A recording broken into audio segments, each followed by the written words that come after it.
welcome back to my channel. We are letting the river flow green. I know you guys saw in my last video this Emerald Treat Green River soda. Nothing screams St. Patrick's Day quite like Green River soda pop. So let's get into it. Today we're gonna make a Leprechaun Kiss with a twist.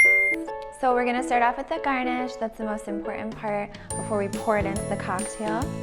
So let's start off with, I have a little bit of sugar, a little sweetness.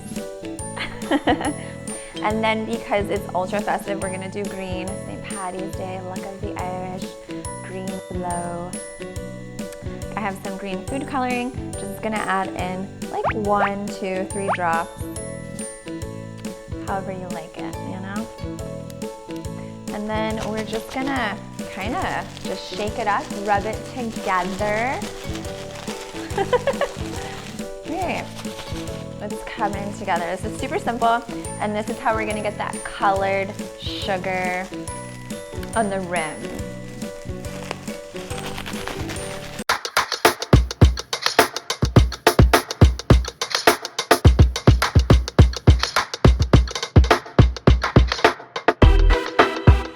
Okay, wow. All right, look at that beautiful green color to match our Green River. Aha. Okay, cool. So let's put it on the rim. We're gonna pour it on our plate and have a little bit of fun with it. Set that off to the side.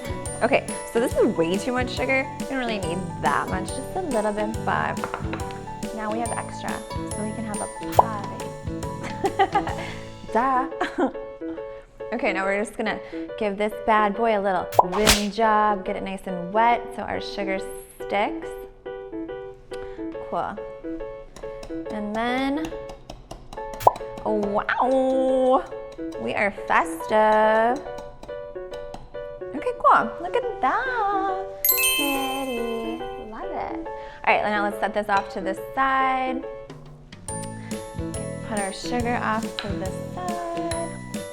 And let's start with the cocktail, the main event. So we're gonna do about like a ½ ounce or ounce of vodka. Any vodka is good. Then we're gonna do about 1 ounce of sour apple. I'm excited to use this thing. It has like one of these little tops on it. I'm like a true bartender. So about like 1 ounce. And that's what's gonna give it that like sweet flavor. That sweet sour apple flavor. Then a little tart, we're gonna add in some fresh squeezed lemon. Nothing better than fresh. Now let's shake it up.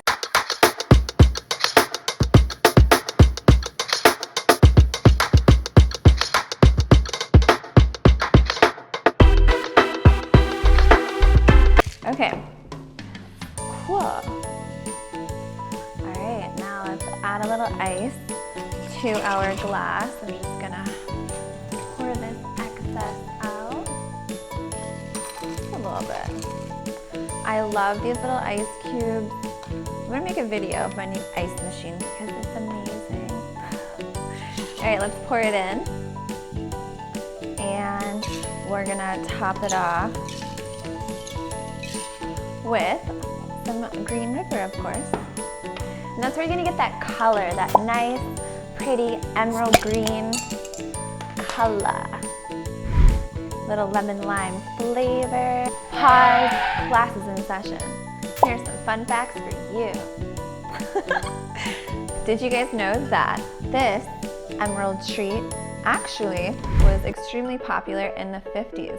It was the #2 drinking soda in the 50s. How cool is that? You could actually find this soda in restaurants and diners all throughout in the drinking fountains. How cool would it be to have such a cool colored soda all the time?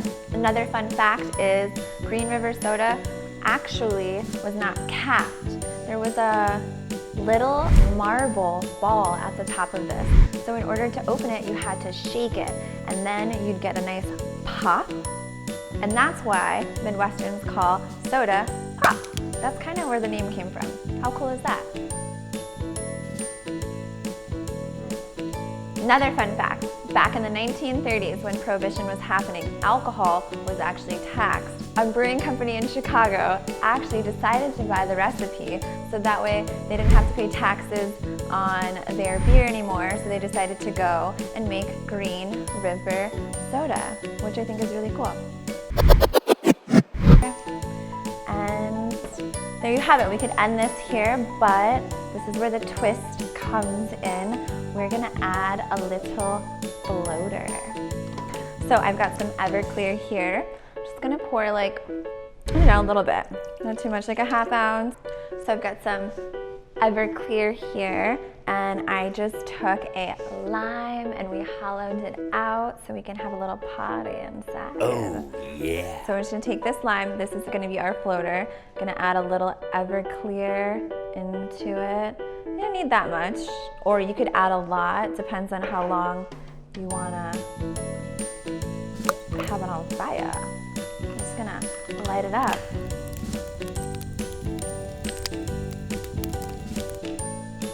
Wow! And there you guys have it, a fiery leprechaun kiss, just in time for St. Patrick's Day. Cheers.